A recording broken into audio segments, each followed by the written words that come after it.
வேந்தர் தொலைக்காட்சி நேயர்களுக்கு வணக்கம். அர்த்தமுள்ள ஆன்மீகம் பகுதியில் ஆண் பெண் இருவரும் சமமான ஆன்மீக உரிமை பெற்றவர்கள் என்கிற செய்தியை பார்க்கவிருக்கிறோம். சக்கரையம்மா என்கிற ஒரு துறவினி, பெண் துறவி, அண்மை காலத்தில் வாழ்ந்தவர், மிக அற்புதமான பல சாதனைகளை செய்தவர். திருவி கல்யாண சுந்தரனார் தம்முடைய தமிழுக்கும் பொய்யே பேசாமல் உண்மையே பேசுகிற தன்னுடைய குணத்திற்கும் பெரும் புகழ் பெற்றவர். அவருடைய உள்ளொளி என்கிற ஒரு புத்தகம், அந்த புத்தகத்தில் சக்கரையம்மா தொடர்பாக ஒரு குறிப்பு வருகிறது. சென்னை ராயப்பேட்டையில் வெஸ்லி கட்டிடத்தின் மாடியில் நான் நின்று கொண்டிருந்தேன். அப்போது சக்கரையம்மா என்கிற பெண் துறவி காற்றில் பறந்து வந்து என் அருகே நின்றார்.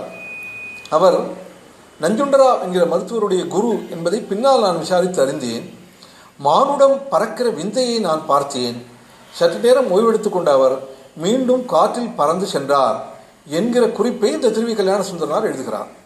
ஆக திருவிக்க காலத்தில், அண்மை காலத்தில் வாழ்ந்த ஒரு பெண் துறவியான சக்கரையம்மா காற்றில் பறக்கிற ஆற்றலோடு வாழ்ந்த தெய்வீகமான ஒரு துறவி என்பதை நாம் வரலாற்றில் பார்க்கிறோம். அது வரலாறு, புராணம் அல்ல. இந்த சக்கரையம்மா இளம் வயதில் சென்னையில் சிந்தாதிரிப்பேட்டையில் உள்ள கோமலீஸ்வரன் பேட்டை என்கிற இடத்தில் இருந்த ஒரு மடம், சட்டநாத மடம் என்று சொல்வார்கள், அந்த மடத்தின் அதிபராக இருந்த ஒருவருக்கு இரண்டாம் தாரமாக வாழ்க்கைப்பட்டார். அந்த கணவர் பல்வேறு மோசமான குணங்களை உடையவராக இருந்ததால் சீக்கிரத்தில் காலமானார். இந்த சக்கரையம்மா என்கிற அந்த பெண் இளம் வயதிலேயே கைம்பெண் ஆனார்.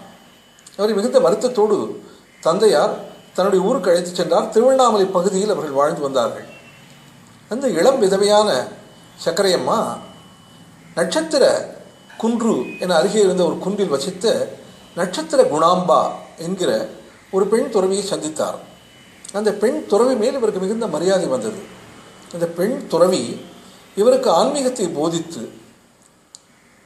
சில உபாசனைகளை சொல்லிக் கொடுத்து, சில மந்திரங்களை சொல்லிக் கொடுத்து, ஆன்மீக நெறியில் மெல்ல மெல்ல சக்கரையம்மா வளர்ச்சி அடைவதற்கு வழிகாட்டினார். கொஞ்ச காலத்திற்கு பிறகு மீண்டும் தன்னுடைய புகுந்த வீடான கணவன் இல்லாத அந்த கோமலீஸ்வரன் பேட்டைக்கு சக்கரையம்மா வரவேண்டிய சூழல் நேர்ந்தது. அதுதானே அவருடைய வீடு.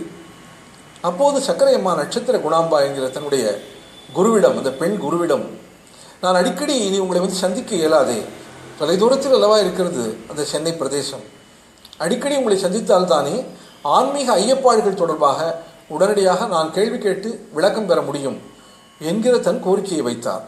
நட்சத்திர குணாம்பா அதன் பொருட்டு எப்போது வேண்டுமானாலும் விரைவில் வந்து சந்திப்பதற்காக லகிமா என்கிற ஒரு வித்தையை சக்கரையம்மாவுக்கு கற்றுக் கொடுத்தார். அது ஒரு சித்து. அனிமா, மகிமா, லகிமா என்று 8 வகை சித்துக்கள் என்று சொல்கிறார்கள். அனிமா என்றால் உடலை சிறியதாக்கிக் கொள்வது, மகிமா என்றால் உடலை மிகப்பெரியதாக்கிக் கொள்வது, லகிமா என்றால் உடலை பறக்கும் அளவில் மிக லேசாக்கிக் கொள்வது, கனமே இல்லாமல் ஆக்கிக் கொள்வது. அந்த சித்தை கற்றறிந்த சக்கரையம்மா அந்த சித்தின் மூலமாக அடிக்கடி தன்னுடைய குருவான நட்சத்திர குணாம்பாவை பறந்து வந்து சந்தித்து விளக்கம் கேட்டு திரும்பினார் என்பதை அவருடைய வாழ்வில் நாம் பார்க்கிறோம். கோமலீஸ்வரன் பேட்டையில் அந்த பெண் துறவி, கணவனை இழந்த கைம்பெண், அதன் பிறகு துறவு நிலையில் வாழ்ந்தவர், மொட்டை மாடியில் அமர்ந்து ஆனந்தமாக சிரித்து கொண்டிருப்பார். அந்த காலகட்டத்தில் நஞ்சுண்டராவ் என்கிற ஒரு மருத்துவர் சென்னையில் வாழ்ந்து வந்தார். நஞ்சுண்டராவ் மகாகவி பாரதியார் தலைமறைவு வாழ்க்கைக்காக புதுச்சேரி செல்வதற்கு உதவிய பெருமையுடையவர். பாரதியாருடைய சமகாலத்தவர். பாரதியாருடைய கவிதைகளில், பாரதியாருடைய கோட்பாடுகளில் மிகுந்த ஈடுபாடு கொண்டிருந்தவர் நஞ்சுண்டராவ். பாரதியார் அப்படி தலைமறைவு வாழ்க்கைக்காக உடனடியாக புதுச்சேரி செல்ல வேண்டும், இல்லாவிட்டால் ஆங்கிலேயர்கள் சிறைப்பிடிப்பார்கள் என்றிருந்த சூழலில் அவருக்கு உதவி செய்து அவரை புதுச்சேரிக்கு அனுப்பிய பெருமைக்குரியவர். அவர் கோமலீஸ்வரன் பேட்டையில் இந்த சக்கரையம்மா தங்கியிருந்த இல்லத்தில் வேறு ஒருவருக்கு, இந்த சக்கரையம்மாவின் உறவினர் ஒருவருக்கு மருத்துவம் பார்ப்பதற்காக வந்தபோது ஒரு விந்தையான சிரிப்பு சப்தத்தை கேட்டார். ஹஹஹா என்கிற அந்த சிரிப்பு ஆகாயத்தில் எதிரொலித்துக் கொண்டிருந்தது. என்ன சிரிப்பு, யார் சிரிக்கிறார்கள் என்று விசாரித்தார். அது ஒரு பைத்தியக்கார பெண், கைம்பெண், அது எப்போதும் இப்படிலாம் சிரித்து கொண்டிருக்கும் என்பதாக உறவினர்கள் சொன்னார்கள். ஆனால் நஞ்சுண்டராவுக்கு இயற்கையிலே ஆன்மீக நாட்டம் இருந்ததால் அந்த சிரிப்பு சற்று வித்தியாசமானதாக தென்பட்டது. அவர் அப்போது விடைபெற்று சென்று விட்டார். ஆனால் மறுமுறை வந்தபோதும் அதே விந்தையான சிரிப்பை அவர் கேட்டார். உலகை துறந்த சிரிப்பு, ஏகாந்தமான சிரிப்பு, பற்றற்ற சிரிப்பு, நிலைத்த ஆனந்தத்தில் தோய்ந்த சிரிப்பு. அப்படி ஒரு சிரிப்பை சிரிக்கிற ஒரு ஜீவன் யாராக இருந்தாலும் மிக உயர்ந்தவராகத்தான் இருக்க முடியுமே தவிர பைத்தியமாக இருக்க முடியாது என்று மருத்துவரான நஞ்சுண்டராவுக்கு தோன்றியது. அவர் யாரிடமும் எதுவும் கேட்காமல் விறுவிறுவென்று அந்த மொட்டை மாடிக்கு ஏறி சென்றார். அப்போது சக்கரையம்மா முதுகை காட்டியவாறு அமர்ந்திருந்தால் அவருடைய முகம் எதிர்ப்புறமாக இருக்கிறது. ஆனாலும் தன் முதுகிற்கு பின்னால் நஞ்சுண்டரா வந்திருப்பதை முதுகில் கண்ணிருந்து உணர்வது மாதிரி உணர்ந்து அவர் அங்கிருந்து சொன்னார், என்ன, என்னை தேடி கடைசியில் வந்துவிட்டாயா என்று கேட்டார். நஞ்சுண்டராவுக்கு தூக்கி வாரி போட்டது. அதிக சப்தமில்லாமல் மெதுவாக நாம் வந்து பின்னால் இருப்பதை நம்மை பார்க்காமலே அவர் உணர்ந்தாரே என்று. ஆனால் அப்போதும் சக்கரையம்மாவிடம் எதுவும் பேசாமல் அவர் திரும்பிவிட்டார். கொஞ்ச நாள் கழித்து ஒரு கோயில் வாசலில் பைத்தியக்காரி போல் அமர்ந்து அப்படி முன்பு போலவே சத்தம் போட்டு சிரித்து கொண்டிருந்த சக்கரையம்மாவை அவர் பார்த்தபோது இவர் ஒரு தெய்வீக பெண்மணி என்பது அந்த முறை நஞ்சுண்டராவின் மனத்தில் உறுதியாகியது. அவர் அருகே சென்று அமர்ந்து, நீங்கள் யார், என்ன என்று கேட்டபோது, ஏன் சிரித்து கொண்டிருக்கிறீர்கள் என்று வினவிய போது சக்கரையம்மா சொன்ன பதில் அற்புதமான ஆன்மீகம். சக்கரையம்மா சொன்னார், எல்லா மனிதர்களும் இயல்பில் ஆனந்தமானவர்கள் தானே. ஆன்மாவை கண்டுகொண்டால் ஆனந்தமாக வாழலாம். இந்த உலகமே ஒரு மாயை, உறவுகள் மாயை. இதெல்லாம் தாண்டி ஒரு பரம்பொருள் இருக்கிறது.